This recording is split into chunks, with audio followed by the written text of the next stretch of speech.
Today I'm going to show you how to make a restaurant quality dish at home with a good technique and a few simple ingredients. What I have here is poached eggs on avocado, but then we've rendered out some bacon fat, toasted the bread in that bacon fat, and crisped up that bacon to then use it as a garnish. Also done a homemade chili oil, and it all comes together super quickly. And this right here is all of the ingredients we're going to need, and if there's any certain ingredients you don't like, you're more than welcome to swap them out. We'll start with the chili oil so the flavors have time to meld. In a bowl, add half a cup or 135 grams of Sambal Oelek. Pour in half a cup or 125 milliliters of any neutral flavored oil. Add in the zest from about half of a lemon. We're using a microplane to do this. It just makes the job a lot easier. And then slice off a little bit of that lemon and add in about 40 milliliters of lemon juice. The juice brings sharpness while the zest gives aromatic citrus oils, and that's what hits your nose before your palate. Now grate in 1 clove of garlic along a microplane and 5 grams or 0.2 ounces of fresh ginger that's also been peeled. Grating it breaks them down finer than chopping, releasing more juice and volatile oil so that the flavor really infuses into that oil. For body, add in a teaspoon or 10 grams of Dijon mustard. It doesn't just bring a gentle tang, it also binds the mixture, helping the oil and citrus stay emulsified. And then season to taste with salt and cracked black pepper. Get in there with a whisk and just mix it around until it's glossy and vibrant. Taste and adjust to your liking. You can add more salt, more lemon, or even more heat. The chili oil is fiery, aromatic, and it's going to bring everything together at the end. And I like to place this into a jar and then just store it in the fridge. And this will last up to 1 week in the fridge. Next, we're going to need some avocado. I'm using 1, but depending on size, you may need 2. Slice it open around the seed and then carefully remove that seed. Scoop out the flesh into a bowl. Also add in a touch of sea salt flakes here. It doesn't only just season it, it also acts as an abrasive to help break down the avocado. All we need to do is mash this up with a fork until creamy, but still a little bit chunky for texture, and then add in a touch of lemon juice. It just brightens it up, adds a little bit of flavor, and slows oxidation, which keeps the avocado green while we cook.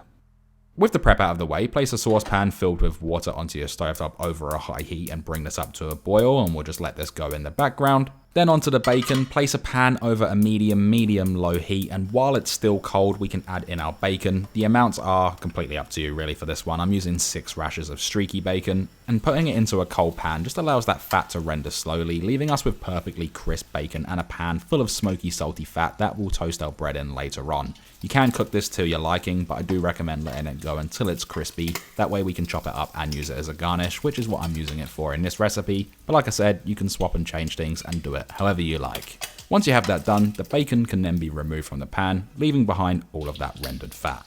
With the bacon done, the water will be at a rolling boil. Slightly turn it down and add in a splash of vinegar to help the whites coagulate neatly. If you think it tastes like vinegar, you've added too much, so about a tablespoon is perfect. You can even use a spoon to create a vortex as well, that's completely up to you. Then we're going to crack in 4 fresh eggs and poach these for about 2.5 minutes for a soft runny yolk. I like to take into consideration that we will be pulling these out whilst they're still hot, so they will continue cooking, so that 2.5 minutes is absolutely perfect. Use a slotted spoon to gently lift them out of the water and drain them on a plate with some paper towel just to get rid of any of that excess water. Now onto toasting our bread in that rendered bacon fat. Drop in 2 thick slices of sourdough or any bread of your choice. The pan is over a medium-high heat. And we're going to fry these until golden and crisp on both sides. Of course, toast them to your liking, and doing this last keeps that toast hot and crunchy right up to serving. Now there is one last thing to do, and that is chopping up that crispy bacon into small pieces because we're going to use this as a garnish. If you prefer to keep it whole, that is completely fine too.